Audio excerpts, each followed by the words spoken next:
Assalamualaikum warahmatullahi wabarakatuh. Kaifa halukunna ayyuhat thalibat al-mahbubah. Ustazah harapkan semuanya masih dalam keadaan sehat walafiat, sehingga insyaallah kita akan melanjutkan materi pembelajaran di pelajaran nahwu ini, yaitu di bab mawadi'ul fathah hamzah anna. Aturan pembacaan lafadz inna yang menggunakan hamzah maftuhah atau hamzahnya difathahkan. Nah, biasanya ada yang hamzahnya difathahkan, ada yang juga yang dikasrohkan. Nah, untuk kali ini kita bahas yang mana hamzah anna-nya itu difathahkan. Nah, seperti yang saya tadi sampaikan, yaitu lafadz inna dalam aturan bahasa Arab itu ada dua. Yang pertama difathah hamzahnya, yang kedua dikasrohkan hamzahnya. Namun pada kali ini akan kita bahas untuk inna yang maftul hamzah, yaitu yang hamzahnya dibaca fathah. Nah, biasanya kita menemukan huruf anna atau inna itu setelahnya ada yang isim, ada yang fi'il. Nah, untuk kali ini di bab mawadi'ul fathah hamzah anna, yaitu kita bahas yang mana setelah huruf anna tersebut adalah bentuknya isim. Nah, inna yang dibaca fathah hamzahnya ialah inna yang kedudukannya bisa digantikan dengan sigot masdar atau bentuknya adalah masdar.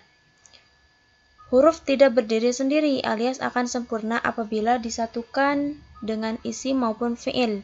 Hasil penggabungan itu disebut dengan masdar. Masdar yang maksud di sini adalah masdar muawwal, yaitu menggunakan huruf anna.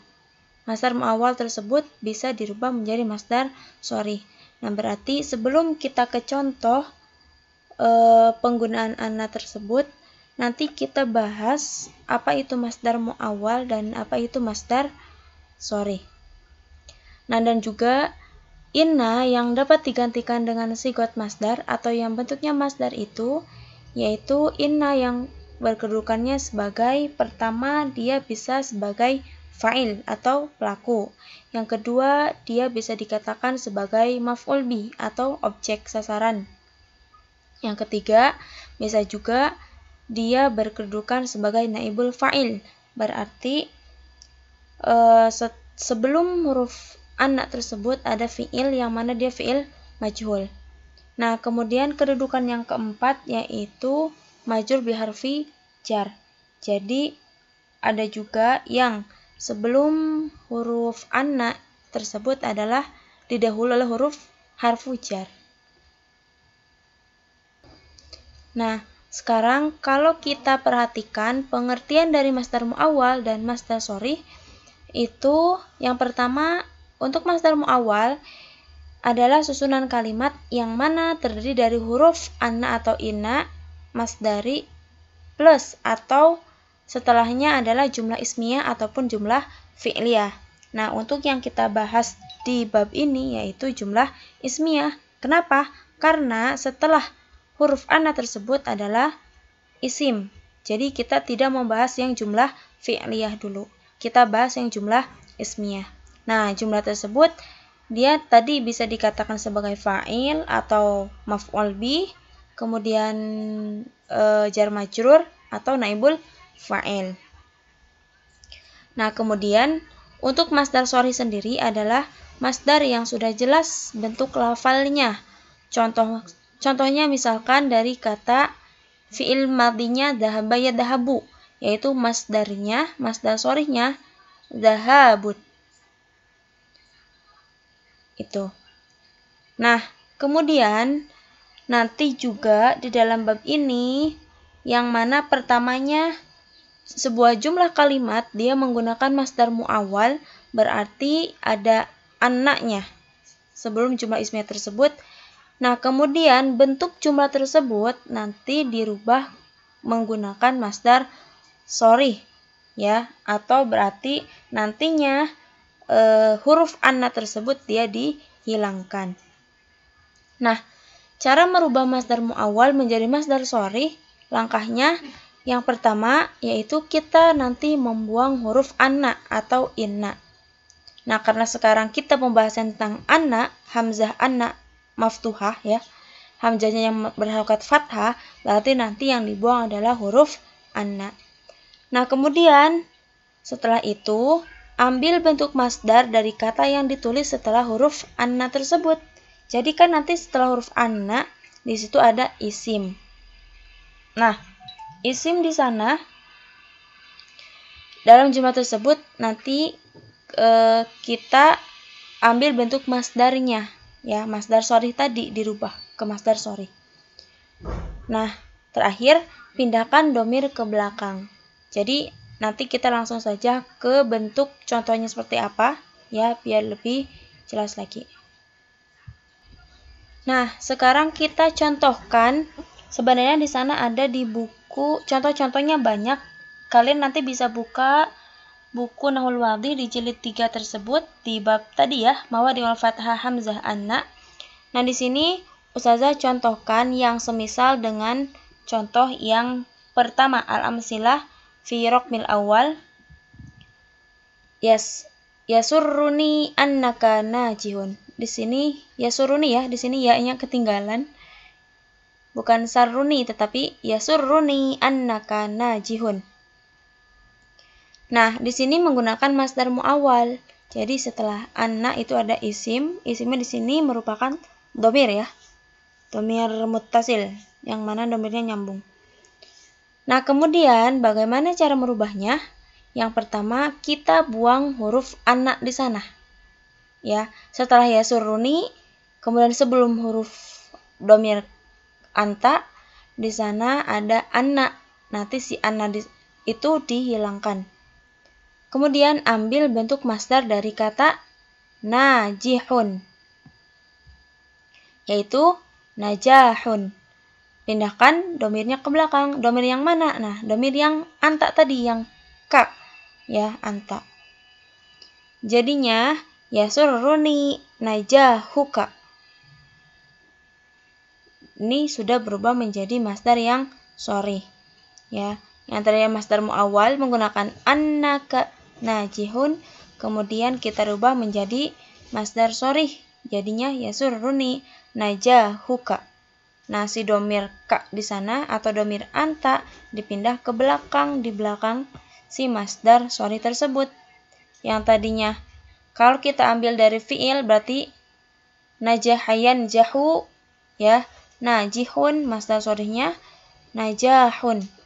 Jadi yasurruni najahuka.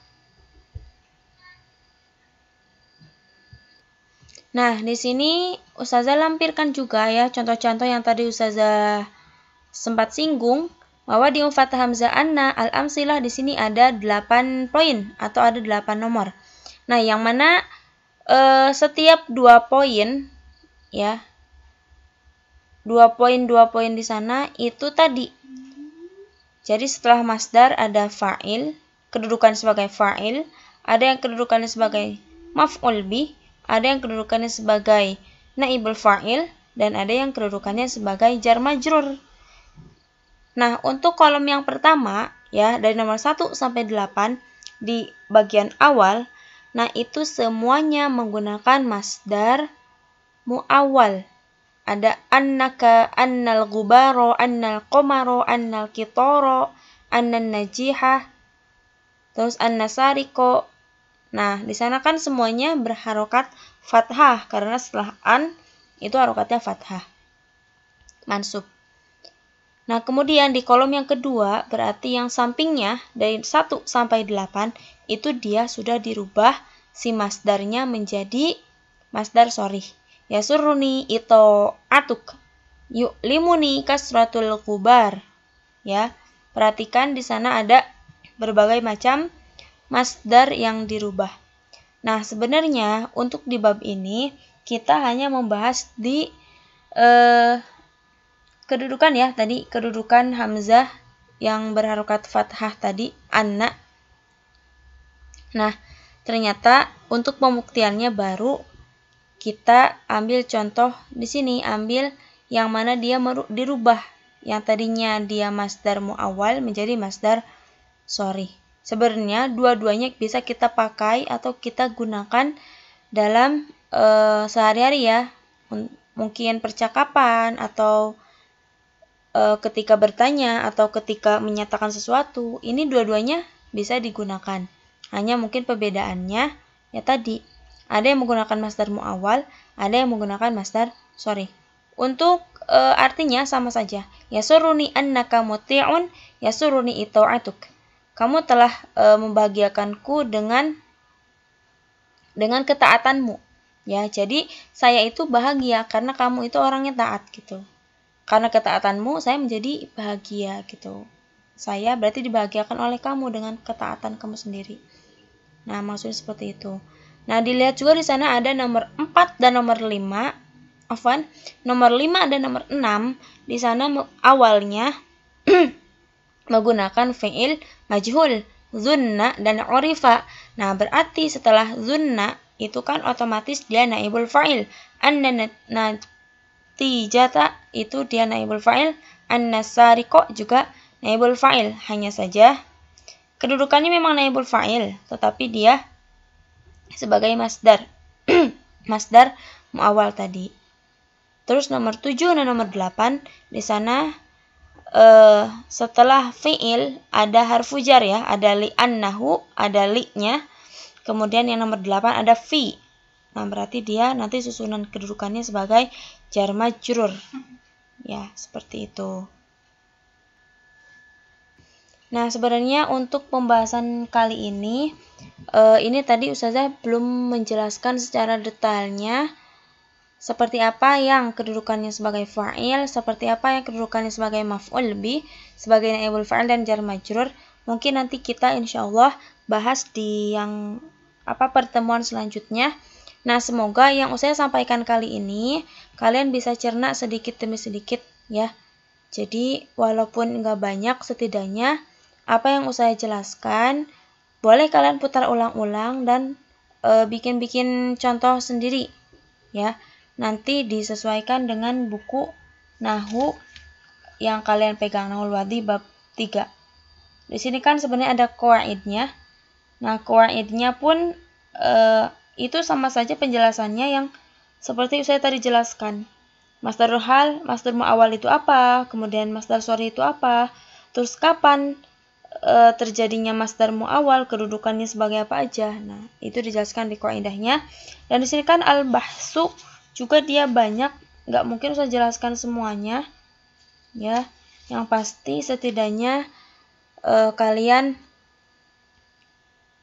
memahami gitu, memahami sedikit demi sedikit apa yang saya sampaikan. Nah, jadi mungkin itu saja yang bisa saya sampaikan.